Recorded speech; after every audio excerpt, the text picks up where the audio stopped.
Hello friends, എല്ലാവർക്കും നമസ്കാരം. നിങ്ങളേവരും കാത്തിരിക്കുന്ന അലീനയുടെ ഇന്നത്തെ വിശേഷത്തിലേക്ക് എല്ലാ കൂട്ടുകാർക്കും സ്വാഗതം. എല്ലാവർക്കും നല്ലൊരു ദിവസം ആശംസിച്ചുകൊണ്ട് തന്നെ നമുക്ക് ഇന്നത്തെ ഈ സൂപ്പർ ഹിറ്റ് വിശേഷത്തിലേക്ക് കടന്നാലോ. അതിനു മുമ്പായിട്ട് ആരെങ്കിലും നമ്മുടെ ഈ ചാനൽ ആദ്യമായിട്ട് കാണുന്നുണ്ടെങ്കിൽ ഒന്ന് സബ്സ്ക്രൈബ് ചെയ്ത് വെച്ചോളൂ കേട്ടോ. അതിനോടൊപ്പം മാക്സിമം എല്ലാവരും നമ്മുടെ വീഡിയോ ഇഷ്ടപ്പെടുന്നുണ്ടെങ്കിൽ ഒരു ലൈക്ക് ഒരു ഹൈപ്പ് കൂടെ തന്നിട്ട് നമ്മുടെ വീഡിയോ കാണാൻ വേണ്ടി ശ്രമിക്കണേ. അപ്പം നേരെ വിശേഷത്തിലേക്ക് തന്നെ കടക്കുകയാണ്. അങ്ങനെ നമ്മുടെ ശരണ്യ ഒറ്റ പിടിവാശിയിൽ നിൽക്കുക. ഇപ്പം എനിക്ക് അലീന ചേച്ചിനെ കാണാൻ പോകണം. അലീന ചേച്ചിനെ കാണാൻ പോകാതെ ഞാൻ ഒരു ആഹാരവും കഴിക്കത്തില്ല. എനിക്ക് അലീന ചേച്ചിനെ കാണാൻ പോയേ പറ്റൂന്ന്. എന്നാലും ഈ സമയം നമ്മുടെ ശരണ്യയുടെ വീട്ടുകാർ വല്ലാത്തൊരവസ്ഥയിൽ ആയി പോവാണ് കേട്ടോ. കാരണം മകൾ ആഹാരം കഴിക്കുക എന്നത് അവരുടെയും കൂടെ ആവശ്യമാണല്ലോ. ഇങ്ങനെ പോയിട്ടുണ്ടെങ്കിൽ നമ്മുടെ ശരണ്യയുടെ ആരോഗ്യനില വഷളാകും. അതുകൊണ്ട് ശരണ്യയുടെ അമ്മ പോയി ശരണ്യയുടെ അച്ഛനോട് കാര്യങ്ങളൊക്കെ പറഞ്ഞപ്പോഴത്തേക്കും ആദ്യമൊക്കെ അച്ഛൻ വിസമ്മതിച്ചു. എന്തിനാണ് പോകുന്നത്, അവിടെ പോകേണ്ട ആവശ്യമില്ലല്ലോ എന്നൊക്കെ പറഞ്ഞപ്പോഴത്തേക്കും നമ്മുടെ മോൾ ആഹാരം കഴിക്കുന്നില്ല, അലീനയെ കണ്ടാലേ കഴിക്കത്തുള്ളൂ എന്നാ പറയുന്നത്. മാത്രമല്ല ആ കുട്ടി വന്നതുകൊണ്ടല്ലേ നമ്മുടെ മോൾ ആഹാരം കഴിക്കാനായിട്ട് തുടങ്ങിയത്.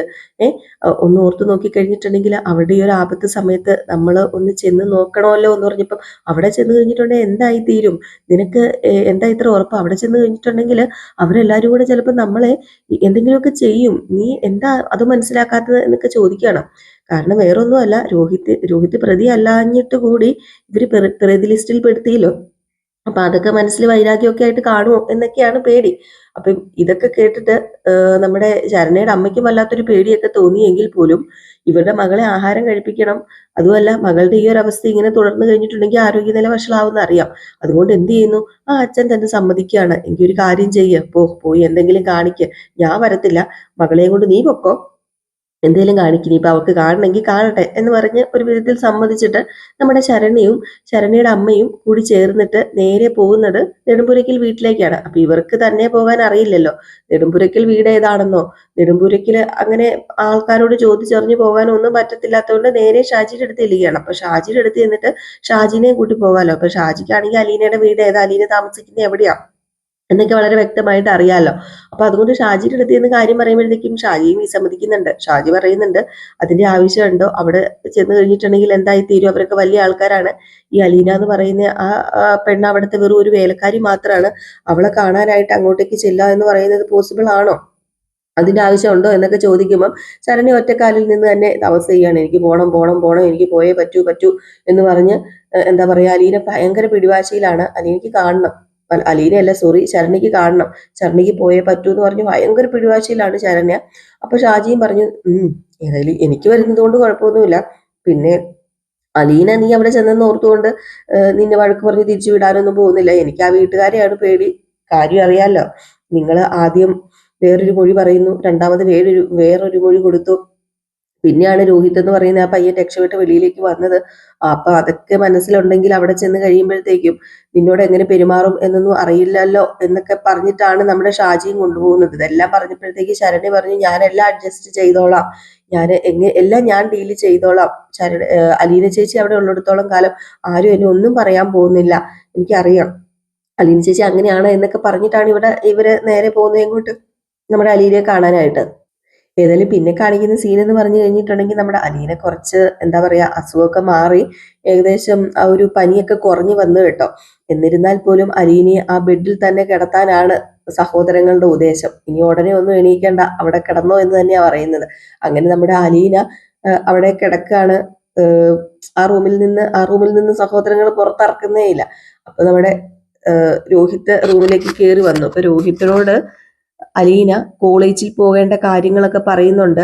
കോളേജിൽ പോയി കഴിഞ്ഞപ്പോഴത്തേക്കും അവിടെ നിന്ന് കിട്ടിയത് അത്രയ്ക്ക് പോസിറ്റീവായ കാര്യങ്ങളൊന്നും അല്ലല്ലോ. അവിടുന്ന് കിട്ടിയെന്ന് പറയുന്നത് രോഹിത്തിനെ അവിടെ പഠിപ്പിക്കാൻ അവർക്ക് തീരെ താല്പര്യമില്ല, ടി സി തന്നു വിടാം, വേണമെങ്കിൽ ടി സി മാത്രം തന്നു വിടാം എന്നൊക്കെയാണല്ലോ പറഞ്ഞേക്കുന്നത്. അപ്പൊ രോഹിത്തിനോട് പറയുന്നുണ്ട്, നീ കോളേജിൽ പോകുന്നില്ല എന്ന് ഓർത്തിട്ട് പഠിക്കാതെ ഒന്നും ഇരിക്കരുത് മോനെ, നീ കോളേജിൽ ഇപ്പൊ പോകുന്നില്ല, തൽക്കാലം നിനക്ക് പോകാൻ പറ്റുന്നില്ല എങ്കിൽ പോലും നിന്റെ അത്യാവശ്യം ചില ഫ്രണ്ട്സുകളുടെ കയ്യിൽ നിന്ന് നീ നോട്ട്സും കാര്യങ്ങളും ഒക്കെ എഴുതിയെടുത്ത് നീ ഇവിടെ ഇരുന്ന് തന്നെ പഠിക്കാൻ ശ്രമിക്കണം, ആ ഒരു ടച്ച് വിട്ടു പോകരുത് എന്നൊക്കെ പറഞ്ഞപ്പോഴത്തേക്ക് ഞാൻ ഇനി എന്തിനാ അലീന ചേച്ചി പഠിക്കുന്നത്, ഇനി ഏത് കോളേജിലാണ് ഞാൻ തല ഉയർത്തി പോകുന്നത്, എന്നെ കൊണ്ട് അതിന് സാധിക്കുമോ അലീന ചേച്ചി, ഞാൻ കോളേജിൽ പോയി പഠിക്കുക എന്നൊക്കെ പറഞ്ഞ പോസിബിൾ അല്ലെന്ന് എനിക്കറിയാം, അതുകൊണ്ട് തന്നെ ഞാൻ ഇവിടെ ഇരുന്ന് എങ്ങനെയും പഠിച്ചോളാം എന്ന് പറയുമ്പോൾ നീ കൂട്ടുകാരോട് ഒന്ന് അന്വേഷിക്കുക, നോട്ട്സ് ഒക്കെ അന്വേഷിക്കുക, ബാക്കി കാര്യം ഞാൻ നോക്കാം. ഞാൻ ആ പ്രിൻസിപ്പാളിനെ അല്ലെങ്കിൽ അവിടുത്തെ മാനേജർ അച്ഛനെ കണ്ടൊന്ന് സംസാരിക്കാൻ ഇരിക്കുകയാണെന്ന് പറഞ്ഞപ്പോൾ അലീന ചേച്ചി സംസാരിച്ചു കഴിഞ്ഞിട്ടുണ്ടെങ്കിൽ ഇതിനൊരു മാറ്റം ഉണ്ടാകുമോ എന്ന് ചോദിച്ചപ്പോഴത്തേക്കും ഞാൻ ഇത്രയൊക്കെ മാറ്റി എടുക്കാൻ എന്നെ കൊണ്ട് പറ്റിയില്ലേ രോഹിത്തെ, നിന്നെ മാറ്റിയെടുക്കാൻ പറ്റി, നിന്റെ അനിയത്തിമാരെ മാറ്റിയെടുക്കാൻ പറ്റി. അപ്പം അതുപോലെ തന്നെ ചിലപ്പോൾ എനിക്ക് അവിടുത്തെ മാനേജ്മെന്റിനെയും സംസാരിച്ച് മാറ്റിയെടുക്കാൻ പറ്റുവാണെങ്കിൽ നിനക്ക് കോളേജിൽ പോകാനായിട്ട് സാധിക്കൂലോ. എൻ്റെ മനസ്സ് പൂർണ്ണമായിട്ട് പറയുന്നുണ്ട് അതിനെന്നെ കൊണ്ട് സാധിക്കുന്ന. അപ്പൊ അതുകൊണ്ട് നീ ഒരു കാര്യം ചെയ്യുക, ഇപ്പം നീ അത്യാവശ്യം നോട്ട്സ് ഒക്കെ മേടിച്ച് എഴുതിയെടുക്കുക കൂട്ടുകാരുടെ കയ്യിൽ നിന്ന് എന്ന് പറയാണ്. ഈ ഒരു സമയത്ത് കൃഷ്ണമോളും ബബിതയും വരുന്നുണ്ട്. അപ്പൊ കൃഷ്ണമോളും ബബിതയും പറയുന്നുണ്ട് അലീന ചേച്ചിനെ കൊണ്ട് സാധ്യമാകാത്തതൊന്നുമില്ല, അലീന ചേച്ചി കാരണമാണല്ലോ ഞാൻ സ്കൂളിൽ പോയതും. അതുപോലെ ബബിത പറയുന്നുണ്ട് ഞാൻ കോളേജിൽ പോയതും അലീന ചേച്ചി കാരണം തന്നെയാ. അറിയാമോ രോഹിത്തേട്ടാ, എന്നെ അലീന ചേച്ചിയാണ് കോളേജിൽ കൊണ്ടുവിട്ടത്. ആദ്യം അവിടെ ചെന്നപ്പം എല്ലാവരും ഒരു പരിഹസ നോട്ടത്തോടു കൂടി എന്നെ നോക്കിയതൊക്കെ. പക്ഷേ അത് കഴിഞ്ഞ് അലീന ചേച്ചി അവരെ പറഞ്ഞു മനസ്സിലാക്കിയപ്പോഴാണ് അവരെല്ലാവർക്കും എന്നെ മനസ്സിലായതും അതുപോലെ തന്നെ എന്താ പറയാ, ഞാൻ ആ കോളേജില് പഠിക്കുന്നത് എന്തിനാ എന്ന് അവർക്ക് മനസ്സിലായതും എനിക്ക് മനസ്സിലായതും ബാക്കിയുള്ളവർക്കെല്ലാം മനസ്സിലായതും അലീന ചേച്ചി എന്തൊക്കെയോ പറഞ്ഞതിന് ശേഷമാണ്. അതുകൊണ്ട് രോഹിത്തേട്ടനും കോളേജിൽ പോകാൻ പറ്റും. അലീന ചേച്ചി അവിടുത്തെ മാനേജ്മെന്റുമായിട്ട് സംസാരിച്ചു കഴിഞ്ഞിട്ടുണ്ടെങ്കിൽ എല്ലാത്തിനും ഒരു തീരുമാനം ഉണ്ടാകും, അത് ഉറപ്പായ കാര്യമാണ്. അലീന ചേച്ചി അങ്ങനെയാണ് എന്ന് തന്നെ രോഹിത്തിനോട് പറഞ്ഞ് രോഹിത്തിനെ സമാധാനപ്പെടുത്തുന്നുണ്ട്. ഏതായാലും ഇത് കഴിഞ്ഞ് പിന്നെ കാണിക്കുന്ന സീൻ എന്ന് പറഞ്ഞു കഴിഞ്ഞിട്ടുണ്ടെങ്കിൽ നമ്മുടെ ഷാജിയും അതുപോലെ ശരണ്യയുടെ അമ്മയും കൂടെ നെടുമ്പുരയ്ക്കൽ വീട്ടിലെത്തുകയാണ്. നെടുമ്പുരയ്ക്കൽ വീട്ടിന്റെ ആ ഒരു മുറ്റത്ത് തന്നെ എത്തുമ്പോഴേക്കും അവർ കിടുകിടാ വിറയ്ക്കുന്നുണ്ട്. നമ്മുടെ ഷാജി പറയുന്നുണ്ട് വേണോ പോണോ ഒന്നുകൂടെ തീരുമാനിച്ചിട്ട് പോരെ, മുന്നോട്ടേക്ക് നമ്മൾ നീങ്ങുന്നു, ഒന്നുകൂടെ തീരുമാനിച്ചിട്ട് പോരേന്ന്. അപ്പം അതൊന്നും പറ്റില്ല, എനിക്കിപ്പൊ തന്നെ അലീന ചേച്ചിനെ കാണണം, എനിക്ക് കണ്ടേ പറ്റൂ എന്ന് തന്നെയാണ് നമ്മുടെ ശരണ്യ പറയുന്നത്. ഏതായാലും അവിടെ ബബിതയും കൃഷ്ണമോളും ഇല്ല കേട്ടോ. ബബിതയും കൃഷ്ണമോളും ഇല്ലാത്തൊരു സമയമാണ്. അതായത് ഒരു രാവിലെ ഒരു 10 മണി 11 മണിയൊക്കെ കഴിഞ്ഞിട്ടാണല്ലോ സാധാരണ നമ്മൾ എവിടെയെങ്കിലും പോകുമ്പോഴൊക്കെ ഏതെങ്കിലും വീടുകളിലൊക്കെ കയറി ചെല്ലുന്നത്. അപ്പൊ ആ ഒരു ടൈമില് കൃഷ്ണമോളും ബബിതയും അവിടെ ഇല്ല, കോളേജിലും സ്കൂളിലും പോയേക്കാണ്. പിന്നെ ഉള്ളത് രോഹിത്തും പിന്നെ വൈജയും പിന്നെ നമ്മുടെ അലീനയുമാണ്. ബാലചന്ദ്രമേനോനും അവിടെ ഇല്ലെന്ന് തോന്നുന്നു. ബാലചന്ദ്രമേനോനും എവിടെയെങ്കിലും പോകാനാണ് ചാൻസ് കൂടുതൽ. ഇനി അവിടെ ഉണ്ടോ ഇല്ലയോ എന്നറിയില്ല, അത് നമുക്ക് വരുന്ന കഥകളിലൂടെ കാണാം കേട്ടോ. അപ്പൊ അങ്ങനെ മുറ്റത്ത് വന്ന് ഇറങ്ങി നമ്മുടെ ഷാജി പറഞ്ഞു നിങ്ങൾ ഇവിടെ നിൽക്കുക, ഞാൻ പോയി കോളിംഗ് ബെൽ അടിക്കാം എന്ന് പറഞ്ഞു.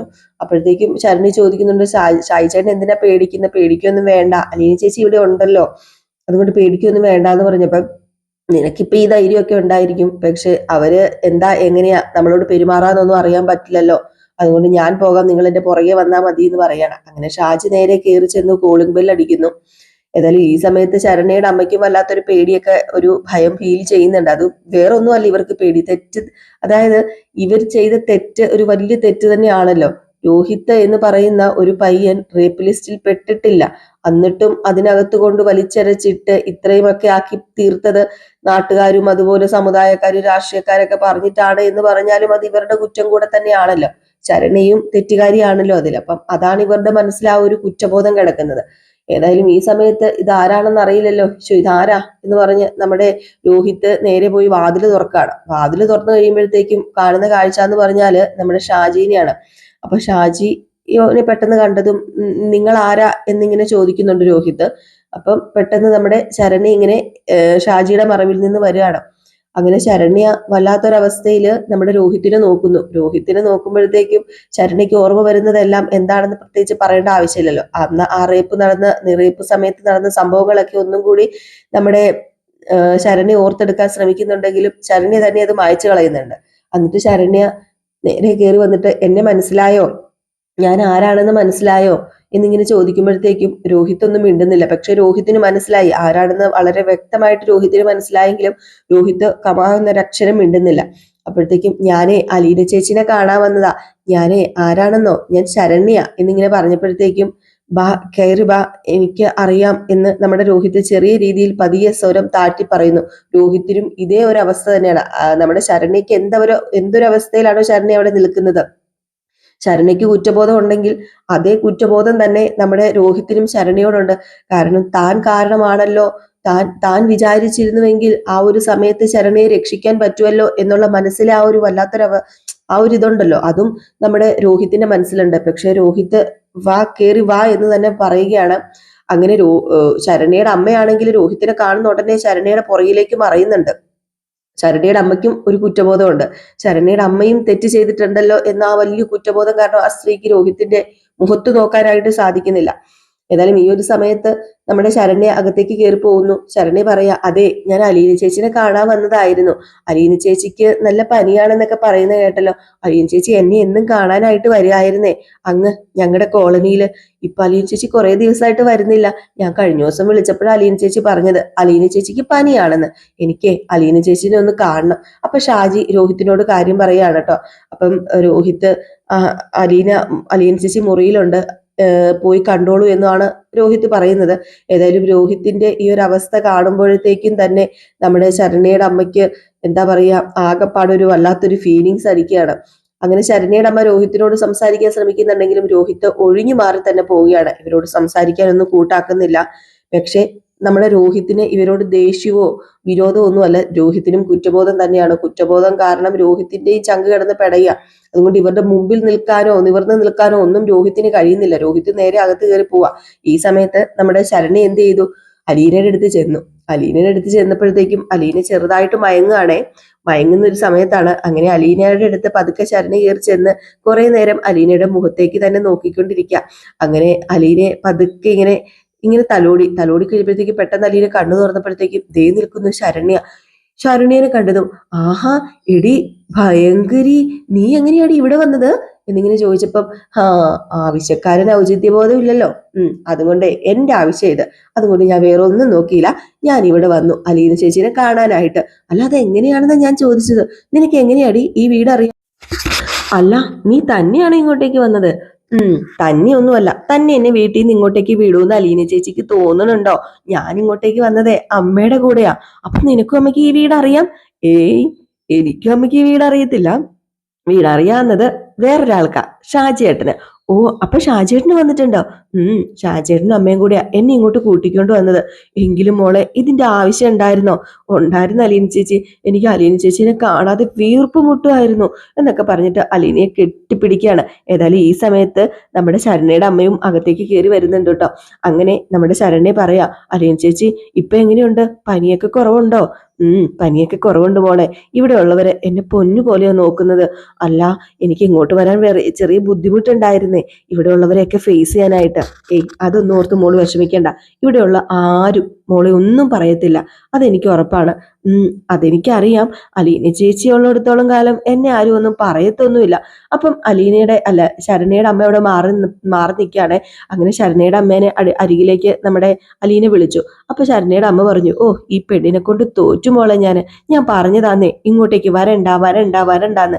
എന്ത് ചെയ്യാന്, ഒരേ ഒരു നിർബന്ധം, ഒരേ ഒരു പിടിവാശി. ഓ, മനുഷ്യനെ ഉണ്ടല്ലോ ഇവള് വട്ടം ചുറ്റിച്ചു കളഞ്ഞെന്നേ. ആഹാരം ലേശം പോലും കഴിക്കത്തില്ല, വെള്ളം കുടിക്കത്തില്ല. എനിക്ക് അലീന ചേച്ചിനെ കാണണമെന്ന് പറഞ്ഞു ഒറ്റക്കാലേ നിൽക്കുക. പിന്നെ എന്ത് ചെയ്യാനാ, ഞാനും അവളുടെ അച്ഛനും വീണുപോയി അതില്. പിന്നെ അവളുടെ അച്ഛൻ പൊക്കോളാൻ പറഞ്ഞു. ആണോടി എടി കള്ളി, നീ ഇപ്പോഴും ആ നിരാഹാരം തുടരുകയാണല്ലേ? ഇവളെ അതൊരു മുതലെടുപ്പാണല്ലോ. നീയേ എല്ലാത്തിനും എല്ലാരെയും പെടുത്താനായിട്ടും രക്ഷപ്പെടാനായിട്ടും നിരാഹാരം എന്നതിപ്പോ നീ നിന്റെ ജീവിതത്തിൽ ഒരു ഭാഗമാക്കി മാറ്റി കളഞ്ഞല്ലേ.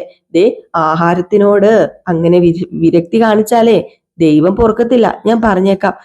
നിരാഹാരം കിടന്നും ഇത് കിടന്നും ഒന്നും ശരീരം ക്ഷീണിപ്പിച്ച് കളയരുത്. ഞാൻ പറഞ്ഞിട്ടില്ലേ പല കാര്യങ്ങളും. പിന്നെ നീ എന്തിനാ നിരാഹാരം കിടക്കുന്നത്? പിന്നെ നിരാഹാരം കിടന്നാല് അലീന ചേച്ചിനെ കാണാൻ വരാൻ പറ്റത്തുള്ളെന്ന് എനിക്കറിയാം. അതുകൊണ്ടല്ലേ. അതെ, എന്റെ ചെറിയൊരു അടവായിരുന്നേ. അടവ് പെണ്ണെ, നീ തല്ലുകൊള്ളും കേട്ടോ. പിന്നെ ഒത്തിരി നീ കെട്ടിപ്പിടിക്കുകയോ ഒത്തിരി അടുത്തിരിക്കുകയൊന്നും വേണ്ട മോനെ. കാരണം എന്റെ പനി നിനക്ക് പകരില്ലേടാ. അലീന ചേച്ചിയുടെ പനി പകർന്നാലും എനിക്ക് കുഴപ്പമില്ല. എനിക്ക് അലീന ചേച്ചിയുടെ അടുത്ത് ഇങ്ങനെ കുറേ നേരം ഇരിക്കണം, സംസാരിക്കണം. എനിക്ക് ഒത്തിരി കാര്യങ്ങൾ പറയാനുണ്ട്. അല്ല, ഈ വീട്ടില് വേറെ ആരൊക്കെയാ ഉള്ളത്? അത് പിന്നെ രോഹിത്തിനെ നീ കണ്ടായിരുന്നോ? ആഹാ, രോഹിത്തേട്ടനെ ഞാൻ കണ്ടായിരുന്നു. രോഹിത്തേട്ടനാ വന്ന് വാതിൽ തുറന്നത്. അല്ല, അവൻ നിന്നോട് എന്തെങ്കിലും സംസാരിച്ചോ? സംസാരിച്ചൊന്നുമില്ല. അലീന ചേച്ചിയുടെ റൂം കാണിച്ചു തന്നു, വേറൊന്നും എന്നോട് സംസാരിക്കാൻ നിന്നില്ല. അവന്റെ അവസ്ഥയെ ഭയങ്കര ശോചനീയകരമായിരുന്നു മോളെ. ഇപ്പോഴാ സത്യം പറഞ്ഞാല് അവന് എല്ലാത്തിൽ നിന്നും റിക്കവർ ആയിട്ട് വന്നത്. മോളുടെ അന്നത്തെ അവസ്ഥ ദേ എനിക്കറിയാലോ, ആ അവസ്ഥ ഇതിലും അപ്പുറമായിരുന്നു അവന്റെ അവസ്ഥ. അവൻ വല്ലാത്തൊരു രീതിയിലായിരുന്നു, വല്ലാത്തൊരു സമനില തെറ്റിയ പോലെ അവന് ആരോടും പ്രതികരിക്കാതെ ദേ ഇവിടെ എന്തൊക്കെയോ സാധനങ്ങൾ എറിഞ്ഞു പൊട്ടിക്കുകയൊക്കെ ചെയ്തോണ്ടിരുന്നതാ. ഇപ്പഴാ അവന് മാറ്റം വന്നത്. പാവ, അവന് ഒരുപാട് പാവ. എനിക്കറിയാം അലീന ചേച്ചി, എന്റെ മനസ്സിൽ ആരോടും ദേഷ്യമൊന്നുമില്ല. എന്നോട് ദേഷ്യമുണ്ടോന്നാ എനിക്ക് പേടി. ഞാനാണല്ലോ സത്യം പറഞ്ഞാല് രോഹിത്തേട്ടൻ ജയിലിൽ കയറാനും ഇതൊക്കെ ആകാനൊക്കെ കാരണം. അതുകൊണ്ട് ഇവിടെ ഉള്ളവർക്ക് എന്നോട് ദേഷ്യം കാണുമോ? ഏയ്, നിന്നോട് ദേഷ്യമൊന്നും ഇല്ല ആർക്കും. നീ കാരണമല്ലേ അവനിപ്പോ ജാമ്യത്തിൽ ഇറങ്ങിയത്. നീ മുഴുമാറ്റി പറഞ്ഞില്ലായിരുന്നെങ്കിൽ ദേ അവൻ ജാമ്യത്തിൽ ഇറങ്ങായിരുന്നോ? അതുകൊണ്ട് ഇവിടെയുള്ള ആർക്കും നിന്നോട് ദേഷ്യം ഒന്നും ഉണ്ടാവത്തില്ല എന്നൊക്കെ പറയുന്നുണ്ട്. അല്ല, ഷായി ചേട്ടനെ കണ്ടില്ലല്ലോ, ഇവിടെ വരെ വന്നിട്ട് എന്തേ കയറി വരാത്തത്? ഷായി ചേട്ടനെ എനിക്കൊന്ന് കാണണം കേട്ടോ എന്നൊക്കെ നമ്മുടെ അലീന പറയുന്നുണ്ട്. അപ്പൊ ഷായി ചേട്ടൻ വെളിയിൽ നിൽപ്പുണ്ട് എന്ന് നമ്മുടെ ശരണ്യയും പറയുന്നുണ്ട് കേട്ടോ.